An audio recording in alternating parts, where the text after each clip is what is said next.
आपने बहुतों को कहते हुए सुना होगा कि मेरे पास तो इतनी सारी डिग्रियां हैं, मेरे पास इतना ज्ञान है, इतना बल है, पर फिर भी मुझे जिंदगी में उनके अनुसार शुभ अवसर, चांस, अपॉर्चुनिटी नहीं मिली। बेचारा दुखी रहता है, डिप्रेशन हो रहा है लोगों को। बड़ी बड़ी डिग्री लेकर के घर बैठे हुए हैं, इंजीनियर्स हैं, डॉक्टर्स हैं। आपकी योग्यता और प्रकृति के द्वारा आपका चयन, ये दो अलग अलग घटनाएं हैं। आप में योग्यता है, प्रकृति आपका चयन करेगी, थोड़ा इंतजार करें।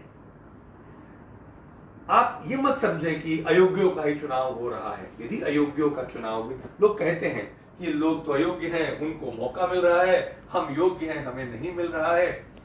थोड़ा इंतजार करें। यदि अयोग्यों का चुनाव हो रहा है तो उसके पीछे कुछ लीला है, कुछ कर्म अनुबंध है। लेकिन उसका मतलब ये नहीं कि आपके संग अन्याय होगा। योग्य के संग में अन्याय कभी नहीं होता है। बस कहते हैं ना, भगवान के दरबार में देर है पर अंधेर नहीं। थोड़ा सा टाइम लगेगा, काम होता है। एक प्रसंग आता है रामायण में, सारे वानर बैठे हुए हैं, हनुमान जी भी हैं और गोष्ठी का नेतृत्व कर रहे हैं रीछपति जामवंत जी।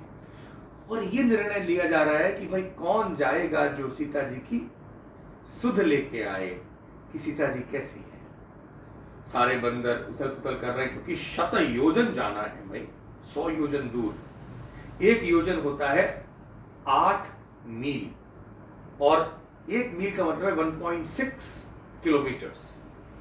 तो आप समझ लीजिए कि 800 मील की दूरी है, करीब करीब 1300 किलोमीटर की। इतना दूर जाकर के आना है। सब बंदर परेशान हैं, बंदर की छलांग कितनी। अंगद फिर भी तैयार हो गया जाने के लिए। बोले नहीं, आप राजकुमार हो, यदि कुछ आपको हुआ तो राज्य कौन चलाएगा। जामवंत जी ने उनको मना कर दिया। अब बचे थे, चुपचाप बैठे हुए थे कोने में हनुमान जी। सारे लोग, सारे वानर उतावले हो रहे थे, मैं जाऊंगा और ये कहूंगा। आपने देखा होगा मीटिंग्स में लोग बहुत ज्यादा बोलते रहते हैं, मैं ये करूंगा, वो करूंगा। लेकिन कुछ लोग हैं जो योग्य हैं और फिर भी मौन धारण करके रहते हैं। उनका चुनाव प्रकृति करती है। जामवंत जी की निगाह पड़ी हनुमान जी पर। हनुमान जी कोने में चुप बैठे हुए। तब रीछ कहते हैं, कहि रीछपति सुन हनुमान। रीछपति कहते हैं, सुनो हनुमान, का चुप साधि रहे हो बलवाना। इतने बलवान होकर के क्यों तुम चुप बैठे हुए हो। देखिए, योग्य मौन धारण करके बैठा हुआ, वो प्रतीक्षा कर रहा है कि कब प्रकृति उनका चयन करे। पवन तनय बल पवन समाना, बुद्धि विवेक अभिज्ञान निधाना। पवन के पुत्र हैं आप, पवन का बल है, और बुद्धि और विवेक। बुद्धि या पश्यति नित्य अनित्य, सही और गलत को जो देखे वो है बुद्धि। और विवेक है आपके पास, बुद्धि विवेक है, विज्ञान जानते हैं आप। कवन सो काज कठिन जग माही। ऐसा कौन सा काम जगत में कठिन है आपके लिए, जो नहीं हो ये तात तुम पाही, जो आप न कर सकते। राम काज लगी तब अवतारा। रामचंद्र के काज के लिए ही तो आपका जन्म हुआ है। अब देखिए कितना अच्छी तरह से प्रकृति ने योग्य हनुमान जी का चयन किया। सिलेक्शन करती है प्रकृति।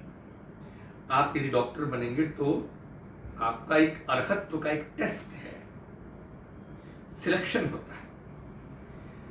कभी कभी आपको उस सिलेक्शन के लिए खुद एक प्रोसेस से जाना पड़ता है, और यदि आप योग्य ऑलरेडी प्रूव्ड हैं, जैसे हनुमान जी हैं जो डिग्री वाले योग्य हैं, उनको प्रकृति जरूर मौका देती है।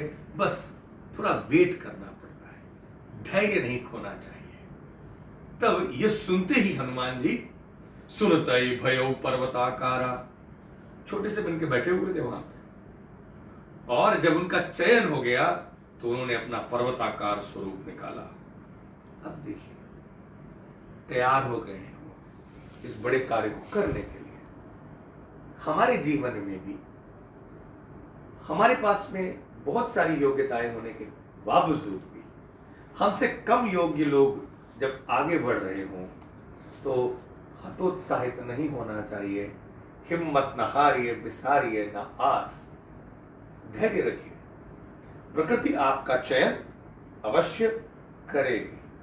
थोड़ा समय तो लगेगा, लेकिन उस समय तक आपको क्या करना है?